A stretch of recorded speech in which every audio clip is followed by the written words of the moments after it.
ये कहानी उस वक्त की है जब दुनिया ज़ॉम्बी वायरस के कारण ख़त्म होने की कगार पर है। हर इंसान धीरे धीरे ज़ॉम्बी बनता जा रहा था। ऐसे में ये आदमी जिसका नाम एंडी है अपने परिवार को बचाने के लिए बोट में सफ़र कर रहा होता है, क्योंकि पानी में ज़ॉम्बी नहीं आ सकते। वो यहाँ अपनी वाइफ और बेटी के साथ एकदम सेफ है। वो आगे जा ही रहा होता है कि तभी उसे एक फैमिली दिखाई देती है। वो हाथ हिलाकर उनसे बात करने की कोशिश करता है, लेकिन सामने वाला आदमी उसे गन दिखाकर डराने की कोशिश करता है। इसलिए एंडी चुपचाप आगे बढ़ जाता है। पर एंडी की मुश्किलें यहीं ख़त्म होने वाली नहीं थी, क्योंकि अब उनकी बोट पर खाने पीने का सामान भी ख़त्म होने वाला था और खाना लेने के लिए उन्हें बोट से ज़मीन पर जाना ही होगा। अगले दिन एंडी को सामने एक टूटा हुआ बोट दिखाई देता है। एंडी उसके अंदर जाता है तो वहाँ पर बहुत सारा खाने पीने का सामान था। वो जल्दी जल्दी सारा सामान समेटता है कि तभी पीछे से कोई आवाज़ आती है। एंडी जल्दी से वहाँ से निकल जाता है। अब उन्हें इस बोट से 2-3 महीने का सामान मिल जाता है, जिसे देख एंडी की पत्नी ईवा काफ़ी खुश होती है। लेकिन उसके मन में लालच आ जाता है और जब एंडी सो रहा होता है वो चुपके से उस बोट पर चली जाती है और बचा हुआ सामान भी समेटने लगती है। पर जब वो बाहर निकलती है तो एक ज़ॉम्बी उसे पकड़ लेता है। इधर एंडी की जब आँख खुलती है तो वो देखता है कि ईवा जख्मी है। ईवा चाहती है कि उसे अब यहाँ से चले जाना चाहिए, पर एंडी मना करता है क्योंकि वो अपनी वाइफ को खोना नहीं चाहता और वो जानता है कि ईवा के पास अभी भी 48 आवर्स हैं, क्योंकि इन्फेक्शन को पूरी तरह से फैलने के लिए 48 आवर्स लगते हैं। उससे पहले ईवा को किसी डॉक्टर के पास ले जाना था। रास्ते में बहुत सारी गाड़ियाँ दिखाई देती हैं, जिसमें से एक गाड़ी लेकर ये लोग आगे बढ़ जाते हैं। कुछ दूर जाने के बाद ईवा की हालत ख़राब होने लगती है और ईवा को दौरे पड़ने लगते हैं। वो एंडी को उसे छोड़कर चले जाने को कहती है, पर एंडी उसे समझा बुझाकर फिर से गाड़ी में बैठा लेता है।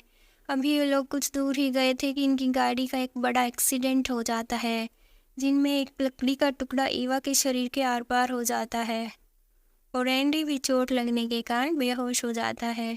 और जब उसकी आँख खुलती है तो वो देखता है ईवा के अंदर पूरी तरह से इन्फेक्शन फैल चुका है, पर उसने ज़ॉम्बी बनने से पहले लिख दिया था सेव हर। अब जैसे ही एंडी अपनी बेटी को उठाने के लिए पीछे हाथ करता है, ईवा उसके हाथ पर काट लेती है। किसी तरह वो अपनी बेटी को बाहर निकालता है, जो अभी सिर्फ 1 साल की है। अब वो काफ़ी परेशान है क्योंकि 48 आवर्स के बाद वो भी ज़ॉम्बी बनने वाला था और उसके बाद उसकी बेटी का ध्यान कौन रखेगा, और ये सोचकर वो ज़ोर ज़ोर से चिल्लाता है। फिर अपनी पत्नी को मारने के बाद अपनी घड़ी में 48 आवर्स का टाइम फिक्स करता है। तभी उसे वही आदमी दिखाई देता है जिसकी वजह से एक्सीडेंट हुआ था। एंडी उस आदमी पर चिल्लाता है, तब पता चलता है वो आदमी भी इन्फेक्टेड है। तभी उसकी बेटी धूमी वहाँ आ जाती है और एंडी को अपने पिता से दूर रहने को कहती है। धूमी ने अपने पिता के मुंह में एक लकड़ी बांधी हुई थी ताकि वो किसी को इन्फेक्टेड ना कर सके। धूमी अपनी हथेली को काटकर अपना ब्लड पेड़ पर लगाती है और ऐसा करके वो जिस डायरेक्शन में चाहे अपने पिता को ले जा सकती है।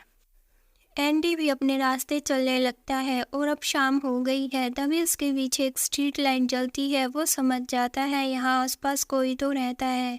ये एक स्कूल होता है जिसके अंदर एक लेडी टीचर होती है जो वायरस फैलने के बाद यहीं पर रह गई थी।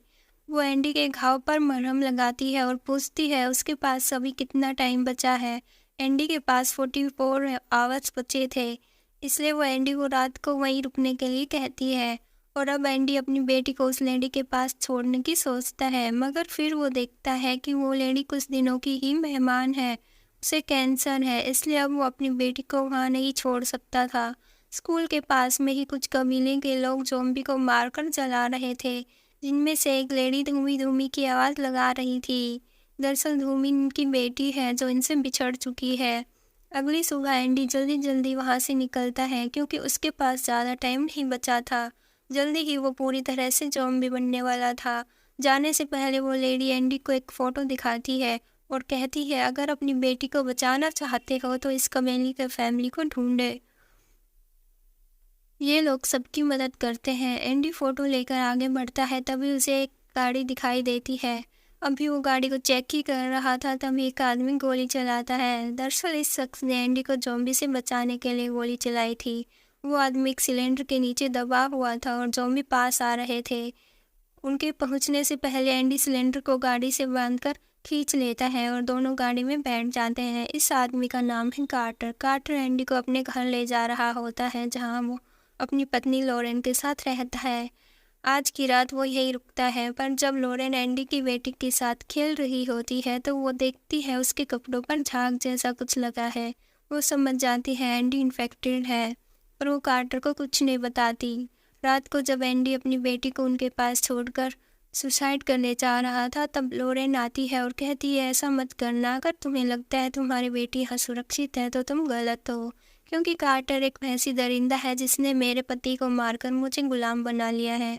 अगर तुम चाहते हो कि मैं तुम्हारी बेटी को अपना लूँ तो तुम्हें मुझे यहाँ से निकालना होगा। एंडी के पास अभी 20 घंटे होते हैं, पर ये लोग यहाँ से निकलते इससे पहले कार्टर वहाँ आ जाता है। एंडी को पकड़कर एक लोहे के पिंजरे में कैद कर देता है। उसने वहाँ धोवी को भी कैद कर रखा था। दोनों किसी तरह पिंजरे से निकलते हैं और अब एंडी सीधा अपनी बेटी को लेने जाता है। जब कार्टर आराम से सो रहा होता है तो एंडी लॉरेन और अपनी बेटी को लेकर वहाँ से चुपचाप निकल जाता है।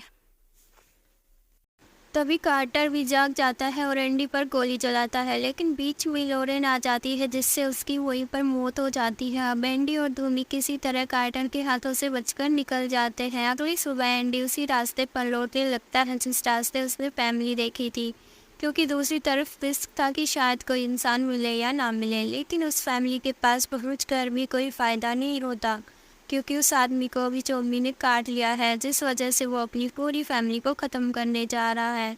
वो एंडी से कहता है, मेरे पास 6 गोलियां हैं, मेरे परिवार के लिए 4 काफ़ी है। अगर तुम चाहो तो 2 गोली से अपना और अपनी बेटी का काम तमाम कर सकते हो। एंडी उसे रोकता है, पर वो आदमी नहीं मानता। अपनी फैमिली को मारने के बाद वो खुद को भी गोली मार लेता है। अब एंडी की बची कुची उम्मीद भी ख़त्म हो जाती है। तभी धूमी को दूर धुआं उठता दिखाई देता है। वो समझ जाती है इसकी फैमिली ज़ॉम्बी को मारकर जला रही है। वो उस दिशा में बढ़ने लगते हैं। तभी एंडी को दौरा पड़ना स्टार्ट हो जाता है। वो समझ जाता है उसका आखिरी वक्त आ गया है। वो अपनी बेटी के माथे को चूमता है और अपनी जेब से मांस के टुकड़े को एक लकड़ी के आगे बांध देता है और कहता है, जब मेरा दिमाग पूरी तरह काम करना बंद कर दे तो तुम मुझे इस लकड़ी के ज़रिए सही डायरेक्शन में ले जाना, जिस तरह तुम अपने पिता को कंट्रोल करती थी। और अब वो अपने मुंह में प्लास्टिक का टुकड़ा डाल लेता है और अपना हाथ भी बांध लेता है ताकि किसी को नुकसान ना पहुंचा सके। और फिर धूमी और अपनी बेटी को पीठ पर उठाकर चलने लगता है। चलते चलते उसका दिमाग पूरी तरह काम करना बंद कर देता है। यहाँ धूमी की फैमिली ज़ॉम्बी को मारकर जला रही होती है। तभी धुएं में उन्हें कोई आता दिखाई देता है। ज़ॉम्बी बनने के बाद भी वो अपनी बेटी को सही हाथों में सौंप देता है। फिर एक आदमी एंडी को भी मार देता है और कहानी यहीं ख़त्म हो जाती है। अगर आपको मेरी वीडियो अच्छी लगी हो तो चैनल को लाइक एंड सब्सक्राइब ज़रूर करें। Thanks for watching.